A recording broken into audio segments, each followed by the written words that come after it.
with Laura Pullen. First, I want a couple of shout outs. So thank you to Tech Systems for sponsoring this beautiful location that we're in today. So thank you for JHS, thanks for the rating.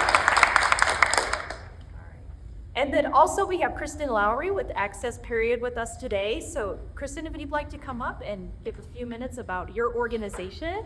And thanks to everyone who brought supplies today as well. Thank you so much. Like Christine said, I'm Kristen Lowry. I'm the founder and executive director of Access Period, and we serve anyone in Nebraska that needs access to period products. 1 in 4 menstruate experience period poverty, so they don't have access to the period products they need to be able to concentrate in school and go to work and accomplish their goals without being held back. And when they aren't present, it's not just them that misses out, it's all of us. We're missing out on their brilliance and their presence and their contributions. So I want to thank you so much for the donations that you brought today. It means so much to me and all the people that we serve. If you want to get more involved with Access Period, you can find out more about our organization at accessperiod.com. Thank you all so much. Thanks. Thank you. So again, thank you everyone. Thank you, Kristen, for speaking about your organization. And now I'm going to get started introducing our speaker, Laura Pullen.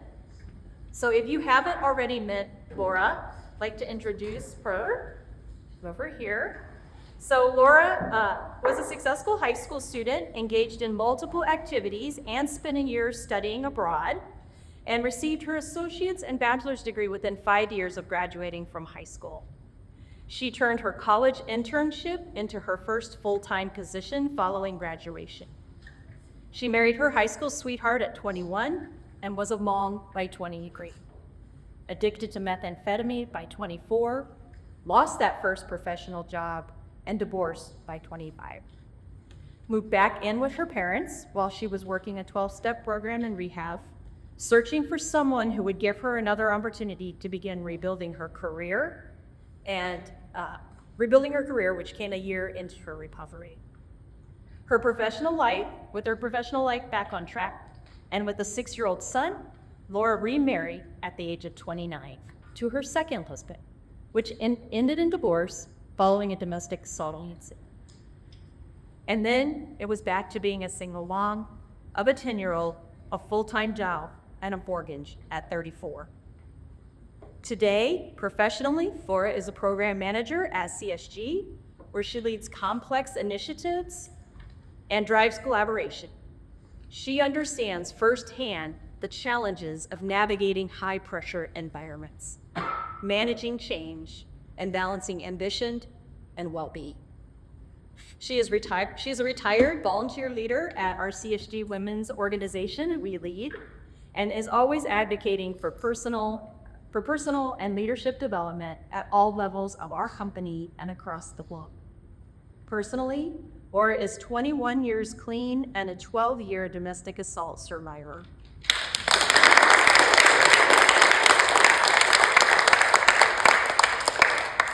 She's in a healthy relationship and recently engaged to Chaz. And a bonus mom to 2 incredible women, Rhea and Nina, who are helping her record this afternoon, who are about to launch into the next phase of their lives as well.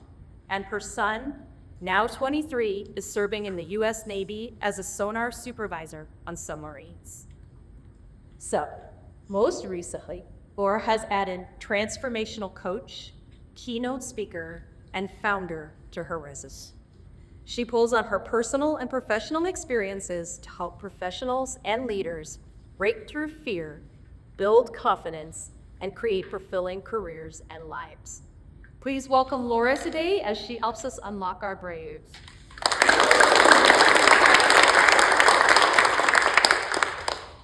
Okay, I promised I wasn't going to cry. But that's a hard introduction not to even pull out. So, anyway, thank you, Christine. Number one, I wouldn't be here if Christine wouldn't have come to me a year ago and said, how would you like to speak at a WICT event? And I was like, Okay. So this has been about a year in the making, getting us here today. And I want to thank WICT Heartland chapter for bringing this event happen. This is incredible. My first keynote, so I want to share that first.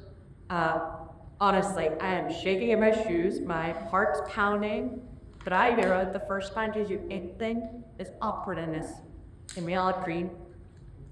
So before I can be good at being speakers, I have to do this first. Take this first step.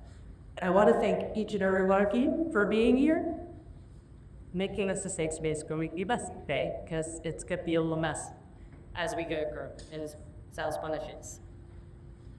And who knows, maybe one day when I make it big, and I'm talking to my friend Mel Robbins on the podcast, you can all go listening and reflecting back on today, telling your friends, I was in the room for that first message keynote. So, enough being illustrating my dreams for today. It's time to just jump and build my wings.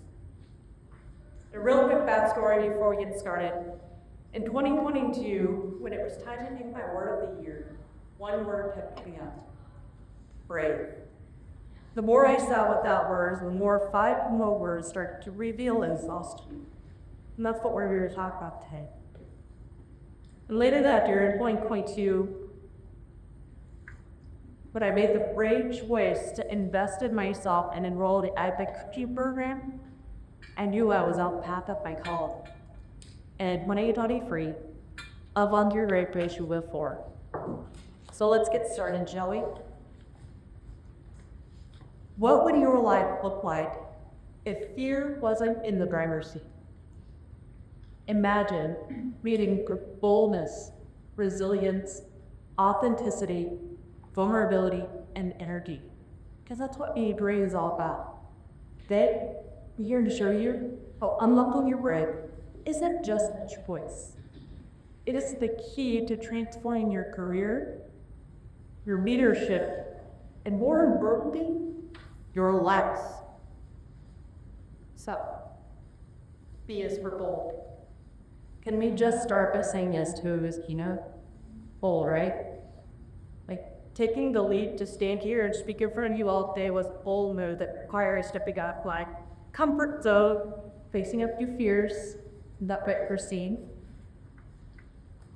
But seriously, when I spent time reflecting on the boldest moments of my life, there were a couple that stood out to all the rest that truly defined my journey. The boldest moment came the day I had picked the book and called the Employee Assistance Program and admit that I had an addiction. Admitting I had the addiction was the boldest, hardest thing I've ever found. It took courage to take those first steps and own up to my reality. Now, bold moment number 2 came about a year after I lost my first professional job to addictions. I spent about a year doing basic customer service work for Eric Gal facility. But when I decided it was time to rebuild my career, I took bold action. The day I took off work to sign my divorce papers, I spent that afternoon in my grandparents' basement at their computer, Googling job postings, looking for HR email addresses, basically looking for anyone I could think of to send my resume to help me rebuild my career. That day, I sent no less than 11 resumes, asking perfect strangers if they would be willing to just take a chance on me. Later that day, I had one response and an interview scheduled. Now that was boldness in its purest form because it took courage, again, to face my reality and make the decision that I was going to move forward regardless of how uncertain I was about a situation. Boldness isn't about eliminating fear. It's about leaning into it. Fear often signals that something important is at stake. So instead of avoiding it, lean in and take an action. Bold leaders don't wait for fear to disappear. They act in spite of it. Every bold decision, big or small, creates momentum, sparks growth, and leads to breakthroughs. So here are the things that I do to strengthen my boldness. Number one, I speak out. Boldness starts with using your voice.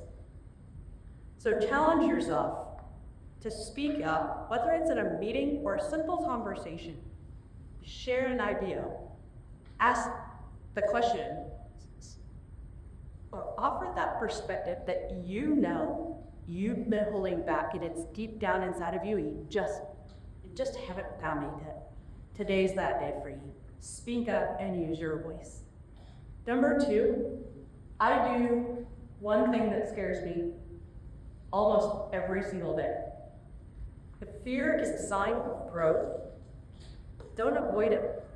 Lean in and take an action. Send an email.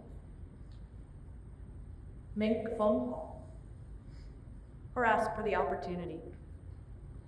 Number three, I take decisive action without overthinking as often as possible. Right? Bold leaders don't get stuck in analysis paralysis. They make choices and they move forward. So instead of second guessing yourself, commit to one decision without overthinking. Trust yourself and take the action. Now, when I decided to rebuild my career, I didn't ask for permission. I didn't wait for everything to fall into place, perfect timing. I just took bold, decisive action that day by sending those emails and asking those perfect strangers if they would be willing to take a chance on me. Even though I really didn't know at the time what jobs were out there, what I qualified for, or if I would be able to find anyone willing to take a chance on a recovering addict like me.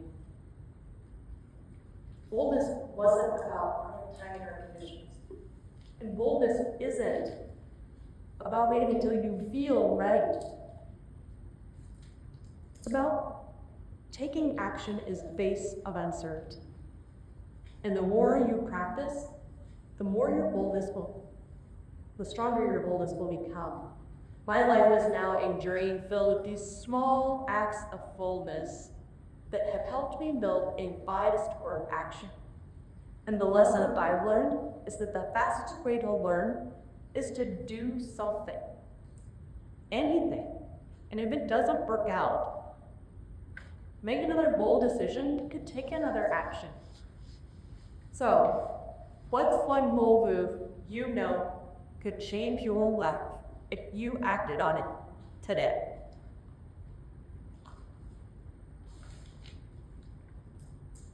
You don't need to see the full staircase before you take the first step. And it is that first bold step that marks the beginning of a journey 1,000 miles. Because a ship in a harbor is safe. But that's not what ships are built for. And neither are you. I'd like you to think about this the next time you find yourself playing safe in fear, instead of taking that first bold step to lean shore. R is for resilient. About 3 weeks after I scheduled to set those resumes and scheduled that interview, I got an unexpected call and asked to come into the HR office at the direct campus facility. I was told that they were downsizing and I was being let go immediately.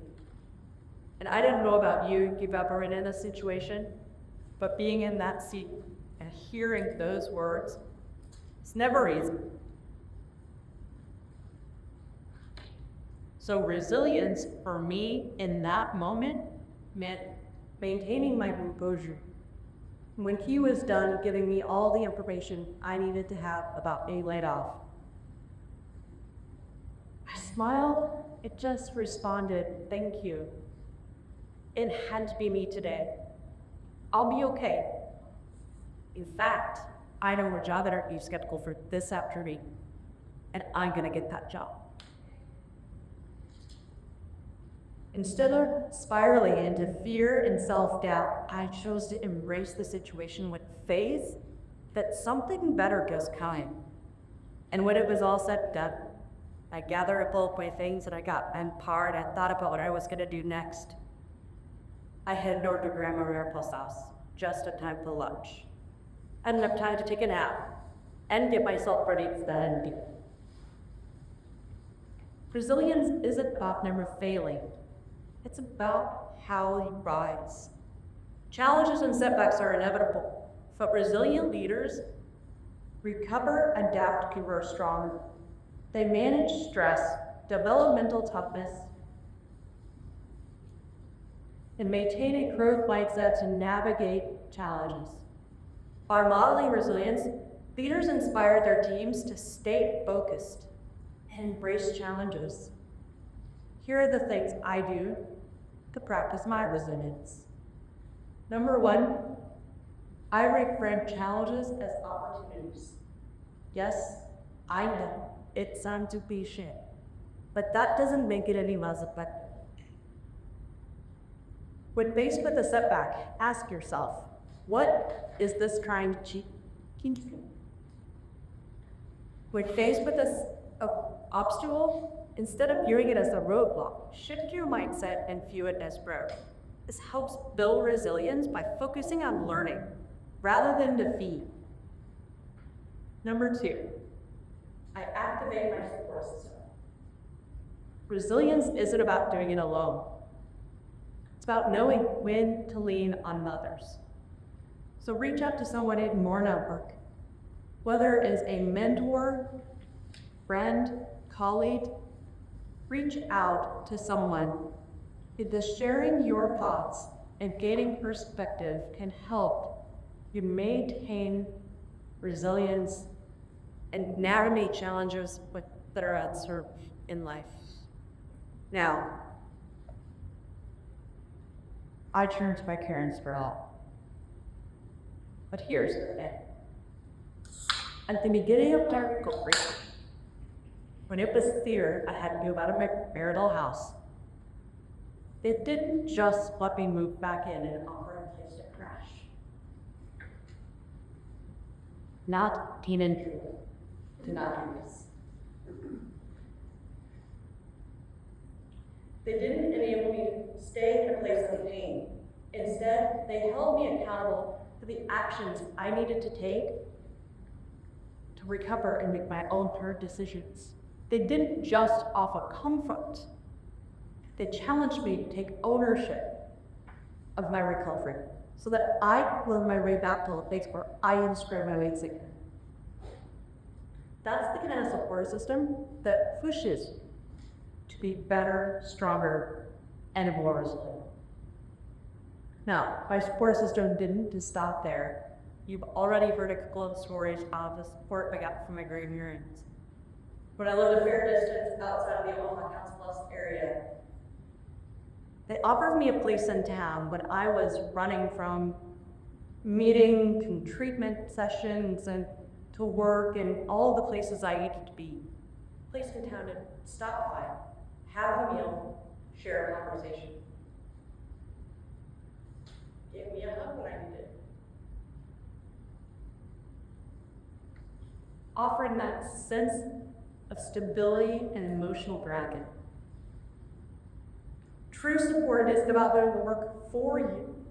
It's about helping you find the strength to do it for yourself so that you can rise and thrive again. It challenges you, nurtures you, provides you the foundation you need to rebuild. Real support isn't always about making things easier. It's about empowering you to face the hard stuff, rise to the occasion, get yourself back on track. Number three, I practice what I like to call micro recoveries. These are those small moments of recovery throughout the day. Like doing a 60-second deep breathing exercise. or taking a quick walk outside, even if it's just to walk the perimeter of your house or your office building. Or finding 2 minutes from one meeting to the next to find that one thing that you can be grateful for in that stressful moment. These simple shifts help you stay energized to tackle whatever comes your way. More often than not, for me, these micro recoveries show up as moments of anxiety and overwhelm when we're rushing to get out the door and we're just a little later than we should be, and we inevitably get stuck in traffic, and everything in the universe is trying to throw off my schedule because it's my schedule. And my family knows that when I'm sitting as passenger seat and breathing in and out, that is just a tool that I use practically to help reduce the panic before it can set in, and the centering of focusing on rest is very powerful. So, the more you practice your resilience, the more it will compound. My life is the proof and evidence that those hard experiences of life, they don't get easier. You get stronger. What's a challenge that you're facing that's pulling you back right now? Write it down in your notes. Isn't the same as or relating to that one bold move and change your life? Now, right now, who you're going to talk to about it and by when. Find somebody who will help you interrogate and investigate that challenge to help you to see what it's trying to teach you. And give yourself the ed light to have that conversation.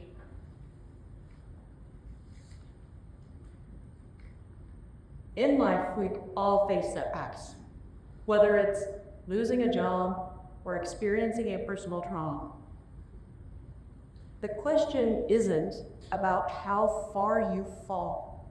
The question is about your ability to bounce back. Think of it like this. Are you a rubber ball or are you a glass ball? A rubber ball, no matter how hard it is grown, will always bounce back. A glass ball, on the other hand, can shatter with the slightest impact. And here's the truth. Don't miss this part. Resilience is a choice. You can choose to be the rubber ball. You can choose to be the one who can absorb the impact and bounce higher every single time. It's about choosing to rise no matter how hard the fall. So ask yourself, are you ready to bounce back no matter what that hurted you?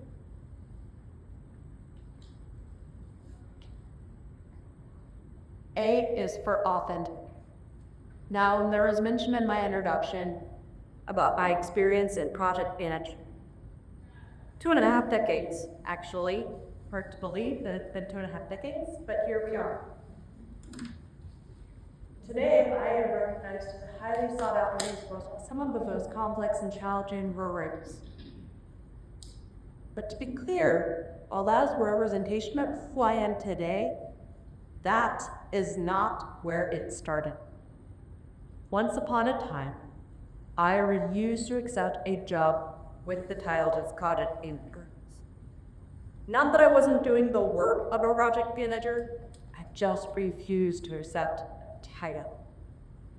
I had a certain image in my mind that project managers were the people no one really liked. And I'm sure you all had an experience or two where they just seem to make everything a little bit for. You know the ones I'm talking about. When you're in the office and everybody seems to make a longer path around to get to that conference room or bathroom just to avoid bumping into them. It was that stereotype and the beliefs that I had picked up from others that kept me from embracing the role. It took changing companies, accepting a job with the title, inviting people who didn't know me as anything else. And when I stopped fighting from it, did it become a fundamental part of who I am, how I think, and how I look at us. Just ask me about the condom where I use glycogen to avoid wasting produce. Or ask my fiance about our idiotic sailing date. Where we write everything down and we prioritize and we sequence and we make sure that it's in budget, because that's what you gotta do. But the story isn't really about what my job title is or what I do at work. The story is about the beliefs that we pick up from others and how they shape our lives. Now, when I reflected on this with my own coach, I came to a conclusion. I've always been a project manager. And it dates all the way back to my childhood, back to high school, the way I had organized my homework in my assignments, and plan kept rallies, and make sure everything on the task list of project plan was complete for my exchange year. When I was in college, I don't know what it was, but there was like an internal calling, if you will, to kind of take ownership and orchestrate and communicate and make sure everybody had their expectations about holidays and family gatherings. You know, keeping track of who hosted the holiday last year, who's hosting it next year, and who's bringing what food for dinner so we have everybody's favorites. There was a time in my life when my family lovingly referred to me as family secretary. Little did I know that was training my current job at work. And don't get me started on our methods of writing requirements for how to serve laundry or how to wash dishes for my 7-year-old son at Fizzle, or the lists and schedules that rule our lives. But my favorite was when I came to a realization that I needed a vision of what a successful life when he is a mom, and that way of my house. Now, all of this to say, I think it's pretty clear. I've always been a project manager. And it was only after I was able to shake off other people's beliefs that I leaned into one of my God-given talents. Authenticity is the cornerstone of leadership. It's about showing up as your true self, free from pretense, and aligning your actions with your core values. Authentic leaders foster trust, build genuine relationships, and inspire loyalty because they lead with integrity and transparency. When you embrace your uniqueness, you create the space for everyone to feel safe to be their authentic selves. Now, for all perfectionists in the room, I am not going to make you raise your hand and acknowledge yourself. You know who you are. Authenticity is not about perfection. It's about honesty, openness, and vulnerability. So, how do you stay authentic? Well, I have defined my core values, and I challenge my beliefs regularly. Take time to reflect on what truly matters most to you. Identify your core values, and make sure that every decision you make and every action you take line up to those values. Question whether your beliefs and values genuinely serve you, or were they shaped by outside influences that no longer align with who you are today. I am constantly learning and adapting. Stay open to new ideas and experiences that challenge your current understanding and approach.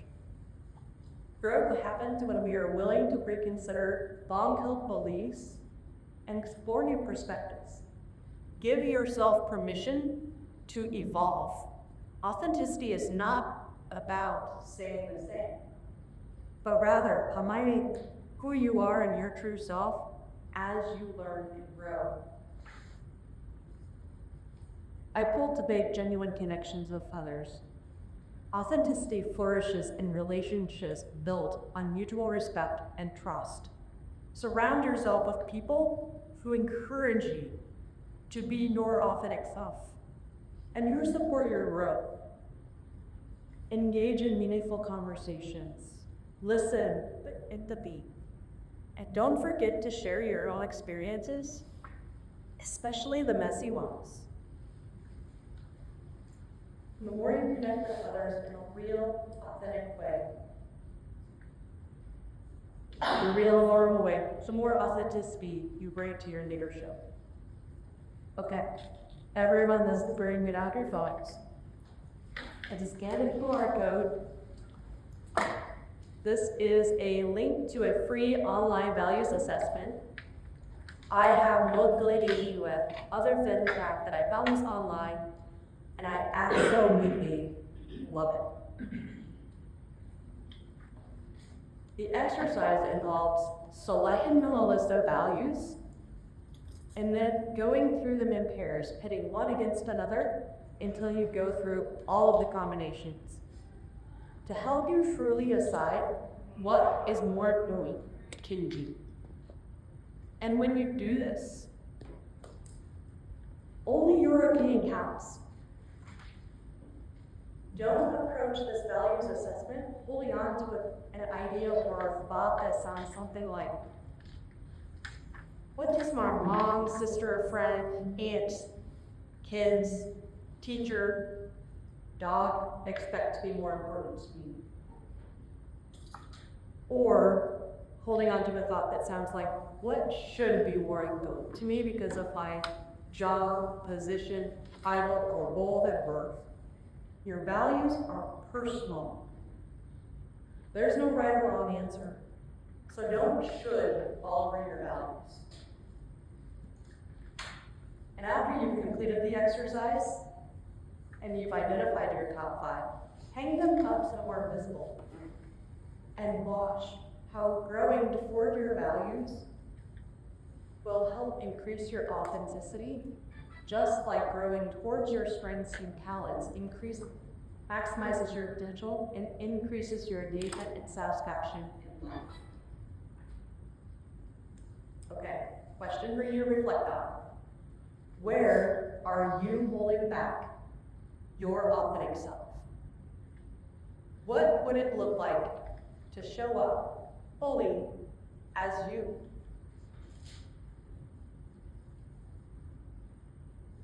Now, if the answer comes to you immediately, I encourage you to write it down.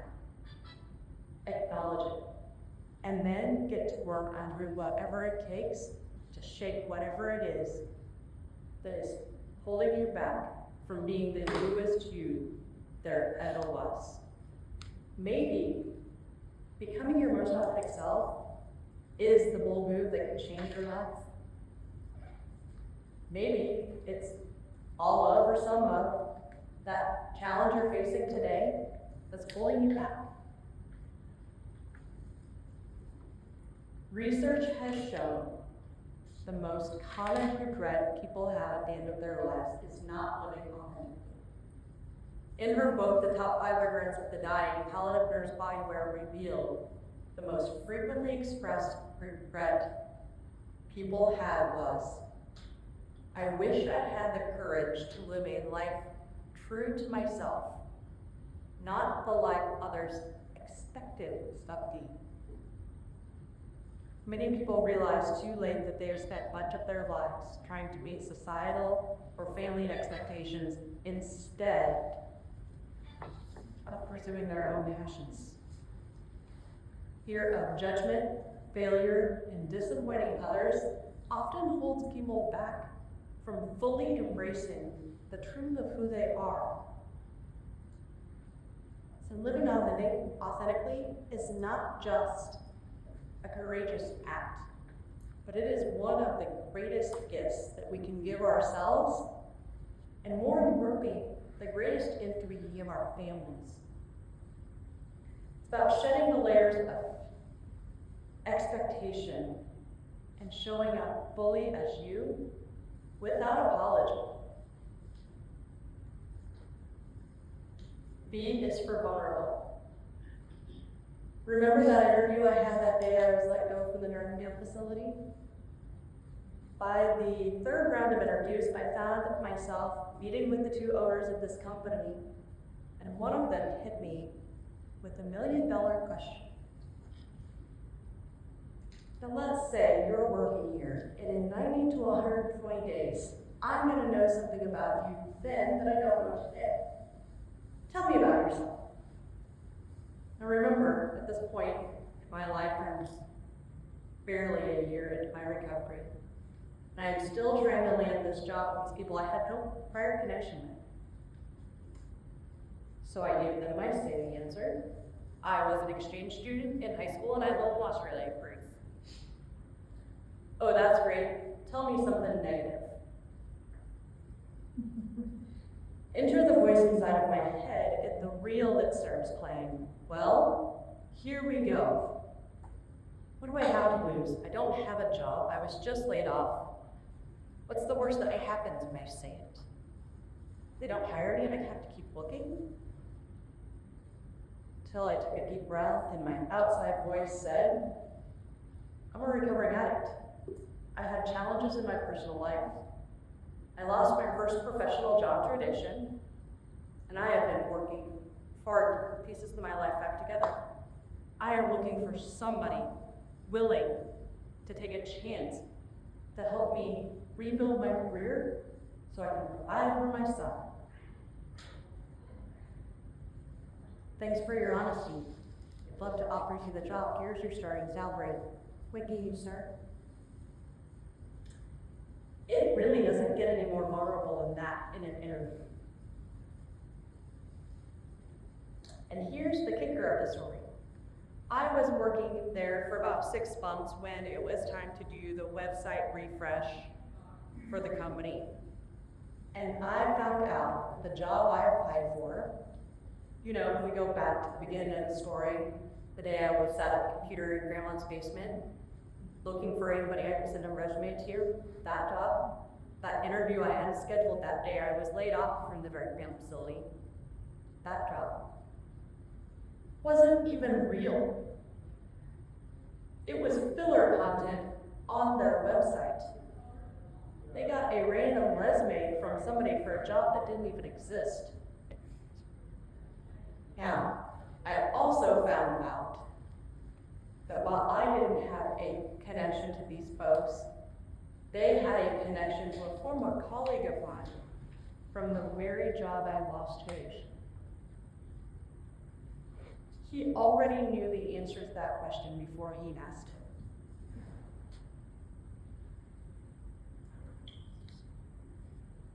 This experience taught me a valuable lesson about vulnerability. It opens doors in ways you would never expect.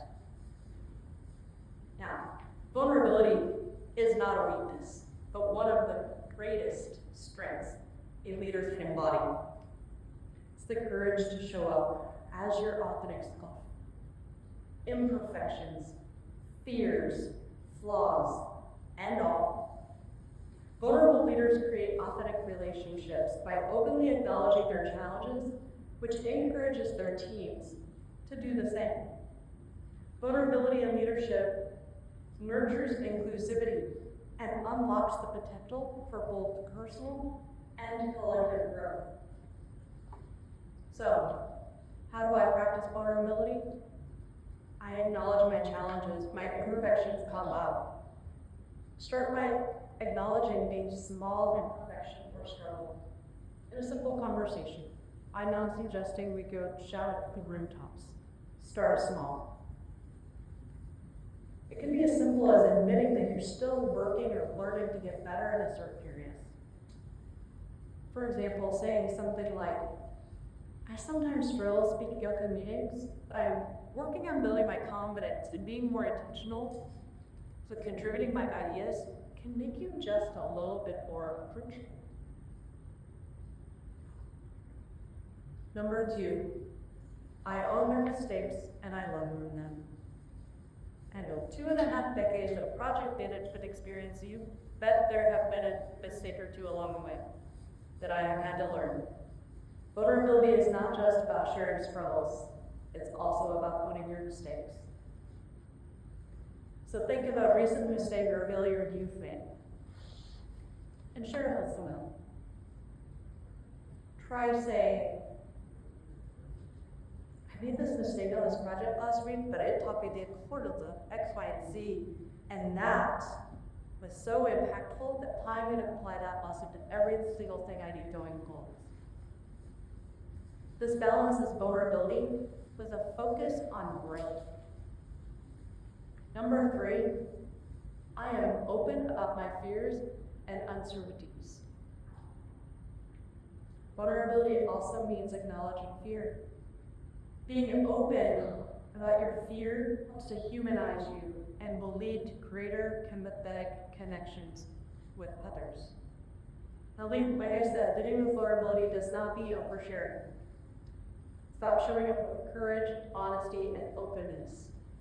I chose to embrace my humanity by acknowledging my imperfections and struggles, but doing so with the intention of fostering trust and connection. And when you lead in this way, you not only demonstrate your own strength, but you create an imagined place where every person around you is safe to be themselves. So, again, when have you struggled, and what did you learn from that experience? Your assignment today, before you go to bed tonight, is to share your answer to this question with someone. Going home and telling the dog doesn't count. Pair up with somebody before you leave here today. Tell your spouse or partner. Call a friend on the way. But start today and practice by sharing in the answer to this question with another person.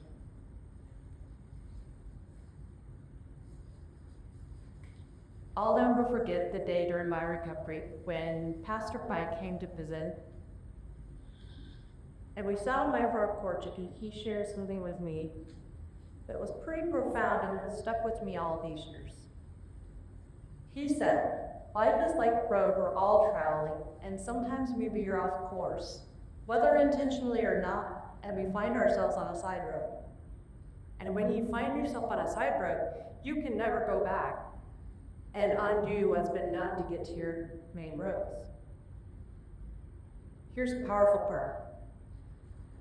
You can always start from where you are, and when you acknowledge where you are, you have the power to choose your next steps.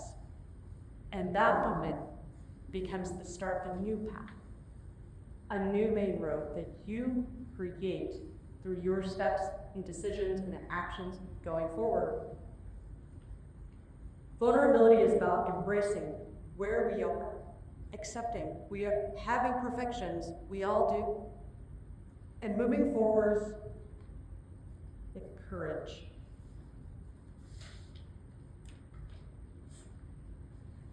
E is for energetic. It's no coincidence that energetic is the A color of brick. To be told, resilient, authentic, vulnerable, you need one thing: energy. Leadership, personal development, and overall well-being are fueled by the ability to harness physical, mental, and emotional energy. When we focus on what truly energizes us, we unlock fulfillment in every aspect in life. Energy is not just something we conserve and hold on to. Energy is something we can create. And when you align with principles like Brave, your energy doesn't run out. It amplifies. Every time I show up authentically, or I take a bold step, my energy grows. It's like tapping into an unknown power source that keeps me balanced, excited, and focused on the journey. So, here's how you do it. Align your actions with purpose, just like you do with your values. When you act from a place of purpose, your energy becomes sustainable and abundant. So identify what truly energizes you and align your daily activities and routines to those things. And my sense of purpose comes from taking the lessons I've learned and using those lessons to help other people grow. Writing this keynote, creating great coaching programs are just beginning filling this purpose. It represents the first steps towards bringing my mission to life. And every action I take in alignment with that purpose fuels my energy and passion going. Number 2, I practice mindful restoration. Managing energy isn't about being constantly on the go, but knowing when to pause and recharge. We all suffer from decision fatigue, needing up load that drain our energy and leave us mentally exhausted. So try incorporating mindful restoration techniques into your routines. My preference is balancing physical movement with intentional rest. So my routines prioritize physical movement, from my resistance training and stretching to setting a daily mile goal, to give me a reason to get away from my desk and out from behind my screens to move my body. These simple resets help me clear my mind, restore my focus, and reduce tension. My routines also include finding time of the day to let my brain rest and reset, so that I can be as mentally and emotionally engaged in the afternoon as I am in the morning. It is critical to listen to your body and mind and honor the need to step back and recharge. Number 3, I create energizing families. Setting clear boundaries is essential for maintaining high levels of energy. Protect your energy from anything that doesn't. Protect your energy by saying no to tasks or commitments that drain you, and yes to those commitments and tasks that align with your goals and values. By safeguarding your energy, you ensure you have the vitality to stay engaged, focused, and motivated in everything you do. Now, I once had a mentor tell me, cleaning your house is either going to be your excuse for why you never went after your pranks, or you're gonna find a way to pay somebody else to do it for you. It's funny, but it's true. It's funny because it highlights just how often we let mundane tasks of everyday life drain us from our time and energy. To be clear, I already shared my purpose and my goals and my priorities. Scrubbing the toilet and dusting my house aren't on the list of things that are going to move me closer. So, think about a time when you felt truly energized. Not just physically energized, but mentally and emotionally energized. What were you doing? Who were you with? And what was it about that moment that fueled you? Whatever it is, I implore you. I cannot express how a purpose is. To do whatever it takes to make the time, to have more of that in your life. Because after all, your energy is your currency. Spend it wisely. Invest it in anything that fuels your soul. Protect it from anything that drains your spirit. Now, before we wrap up today, I have one last analogy to share, help reinforce the brave principles with something that's a little near and dear to my heart.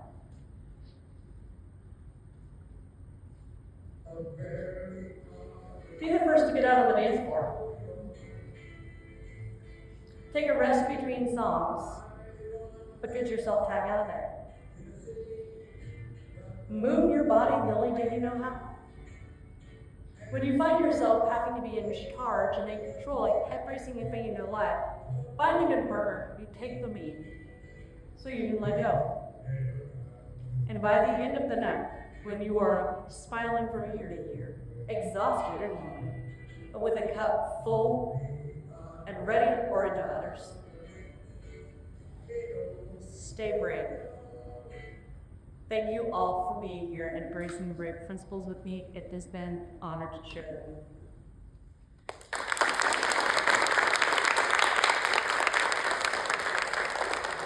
Thank you, Laura, for letting us share your very first keynote. Thank you, everyone, for attending today. We would love to get a picture of in front of the WICT banner, and then you can also grab some pictures before you go. And I think there's plenty of foods. Please also grab food before you go. Thanks, everyone. If you want to come on up, we will grab and take a picture.